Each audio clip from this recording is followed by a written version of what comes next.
just isn't very strong. The ACLU, a few other groups, but not a lot of power there, and not a lot of public sympathy.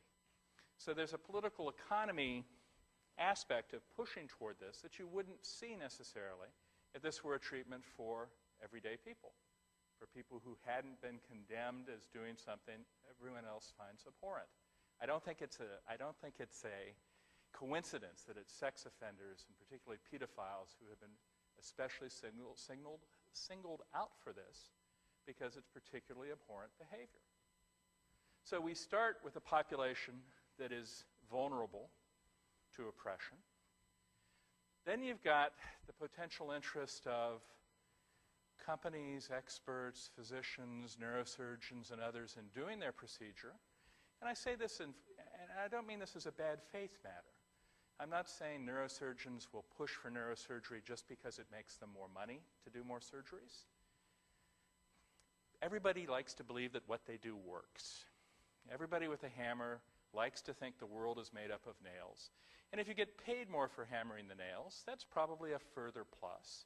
But you've got that lobby, the procedure or pharmaceutical lobby, in addition to the legislative lack of concern, that leads me to think we are likely to jump to conclusions, jump to judgment in favor of these kinds of interventions because they're science, they take away something we're scared of, they look very attractive. Last point, and this to me is the scariest, I think. Let's say the Tsar of all criminal law listens to me and agrees and says, you know, you're right. Let's make sure we do careful testing for safety and efficacy before we do anything like this. Turns out that can be a pretty tricky thing to do.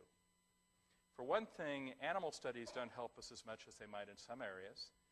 Animals can behave in ways we call aggressive, but whether the relationship between that and human aggression is uncertain.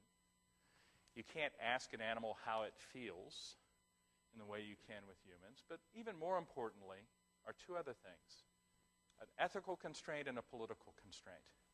If you want to test something for its ability to cut down on crime, you need to test it on criminals or on a population that contains such a high proportion of criminals that you're likely to get a big enough N.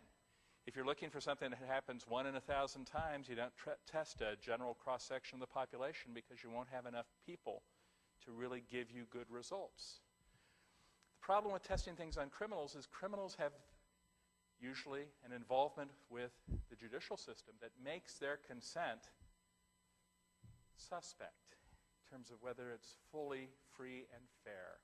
That's why the common rule, which regulates human subjects research in the United States, has a special subpart limiting research with prisoners and defining prisoners, by the way, very broadly to include people subject to legal sanction. So parolees or people who've been arrested, they're covered by that subpart. It makes it harder because we are afraid they will do anything to get out of prison or to avoid prison, which is an appropriate fear. And we fear that, therefore, they're not truly giving their consent, and also because the whole motivating power, not the whole motivating, but the original motivating force behind the common rule was research abuses in World War II, before and after World War II, by the Nazis with prisoners, concentration camp inmates and prisoners of war.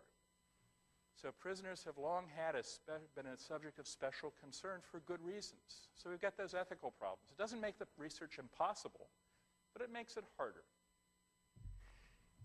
But the last problem, I think, is even harder, and that's a political problem.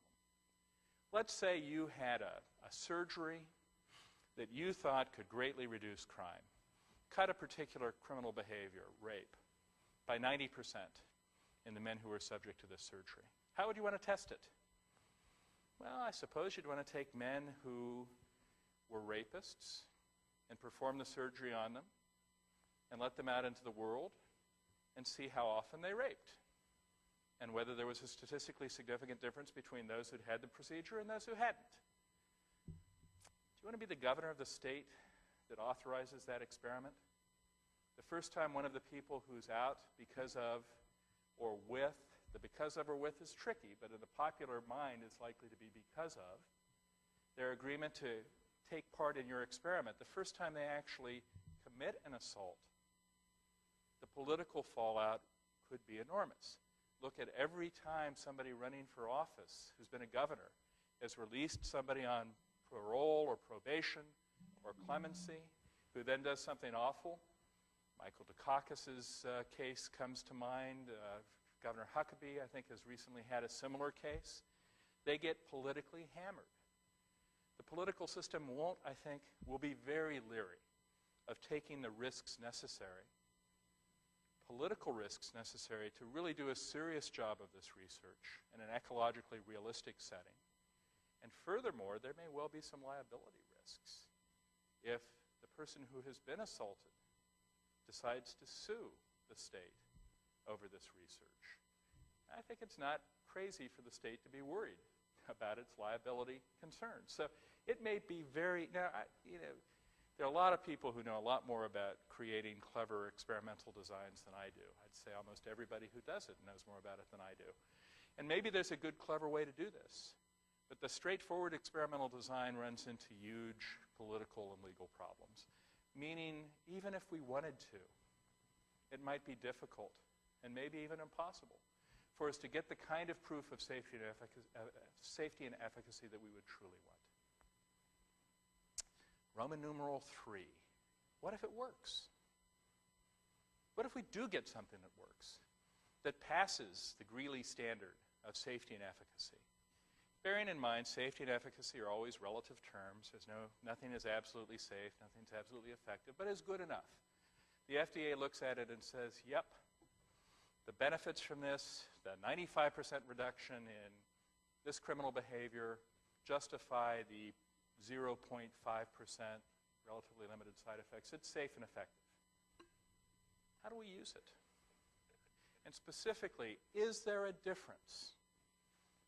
Should we apply differently criminal interventions or quasi-criminal civil commitment kinds of interventions that directly affect the brain rather than those that don't? Should psychosurgery be held to a different standard than years in prison, for example? Part of me wants to say yes. Stephen and I have this argument all the time about whether we are our brains. I think I am my brain. He doesn't think he is his brain. I'm not sure what he thinks he is, but not his brain. His mind, his gallbladder. But, I think I'm my brain.